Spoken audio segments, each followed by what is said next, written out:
शिक्षा मंत्री की एक और गलती आई सामने। 22 दिनों से नहीं पहुंचे दफ्तर। आखिर क्या है पूरा मामला, जानिए। बिहार में अक्सर एक सवाल पूछा जाता है कि अधिकारी बड़े हैं या मंत्री। विभिन्न राजनीतिक दल के अलग अलग नेता इसके जवाब में यह कहते हैं कि मंत्री बड़ा होता है और अधिकारी उसका सहयोगी होता है।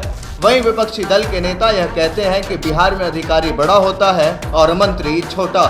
जबकि संवैधानिक रूप से देखें तो इसका जवाब यह है कि अधिकारी मंत्री के अंदर कार्य करते हैं, जबकि मंत्री उस राज्य के अंदर निवास कर रहे लोगों के द्वारा चुने गए प्रतिनिधि होते हैं। इसलिए जनप्रतिनिधि हमेशा सरकारी अधिकारी से बड़े होते हैं। लेकिन बिहार के अंदर पिछले 22 दिनों से यह सारी बातें गलत साबित हो रही हैं। यहाँ शिक्षा विभाग के मंत्री पिछले 22 दिनों में अपने विभाग में नजर नहीं आए, या यूं कह ले कि उन्होंने ऑफिस आना ही छोड़ दिया है।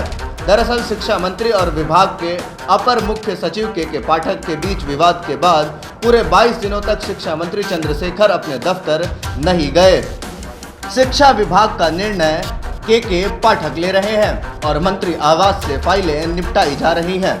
लेकिन शिक्षा मंत्री अपने विभाग के कार्यालय नहीं पहुंच रहे हैं, जबकि शिक्षा मंत्री और एसीएस के पाठक के विवाद के बीच राजद सुप्रीमो लालू प्रसाद ने शिक्षा मंत्री चंद्रशेखर को 6 जुलाई को सीएम नीतीश कुमार से मिलने के लिए भेजा था। लेकिन इसके बावजूद कुछ भी नहीं बदलता हुआ दिख रहा है। मुख्यमंत्री से शिक्षा मंत्री के मिले हुए लगभग 22 दिन हो गए हैं, लेकिन इसके बावजूद आज तक शिक्षा मंत्री अपने ऑफिस नहीं गए हैं।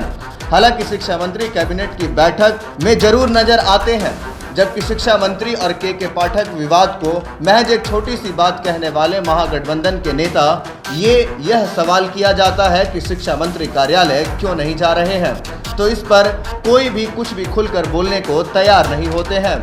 वो लोग बस इतना कहते हैं, जरूरी नहीं कि हर मंत्री काम के लिए दफ्तर ही जाए, घर से भी काम किया जा सकता है। वहीं इस पूरे मामले में शिक्षा विभाग के सूत्रों का कहना है कि शिक्षा मंत्री के विभाग नहीं आने से कई चीजों पर असर पड़ रहा है। पिछले ही दिनों वित्त विभाग की तरफ से शिक्षा विभाग के कार्यालय में एक प्रस्ताव भेजा गया था, लेकिन इसे लौटा दिया गया क्योंकि विभाग के मंत्री उस समय दफ्तर में मौजूद नहीं थे। हालांकि बाद में इस प्रस्ताव को मंजूरी के लिए सचिव के माध्यम से मंत्री आवास में भेज दिया गया, जहां अब इसकी मंजूरी मिलने की इंतजार की जा रही है। जबकि शिक्षा मंत्री को काफी करीब से जानने वाले कुछ लोगों का यह भी कहना है कि शिक्षा मंत्री किसी भी विवाद को हवा नहीं देना चाहते हैं। उनका कहना है कि इस तरह की शिक्षा विभाग सुधार कर सकता है तो वह इंतजार करेंगे, लेकिन यह सुधार बनावट नहीं होनी चाहिए और न ही केवल थोड़े समय के लिए होना चाहिए, बल्कि इसका असर लंबे समय तक होना चाहिए। इसलिए वह अपने आवास से ही जरूरी फाइलों को निपटा रहे हैं। शिक्षा मंत्री कैबिनेट बैठक में शामिल होते हैं, लेकिन इसके बावजूद वह दफ्तर जाने से बचते हुए नजर आ रहे हैं। इधर इस मामले में वित्त मंत्री का भी कहना है कि क्या शिक्षा विभाग के मंत्री का विवेक है कि वह फाइलों का निपटारा कैसे करना चाहते हैं। यह प्रावधान भी तय है कि मंत्री अपने आवास से फाइलों का निपटारा अगर करना चाहते हैं तो वह इसका निपटारा कर सकते हैं। इसके लिए उन्हें दफ्तर आने की कोई ज़रूरत नहीं है।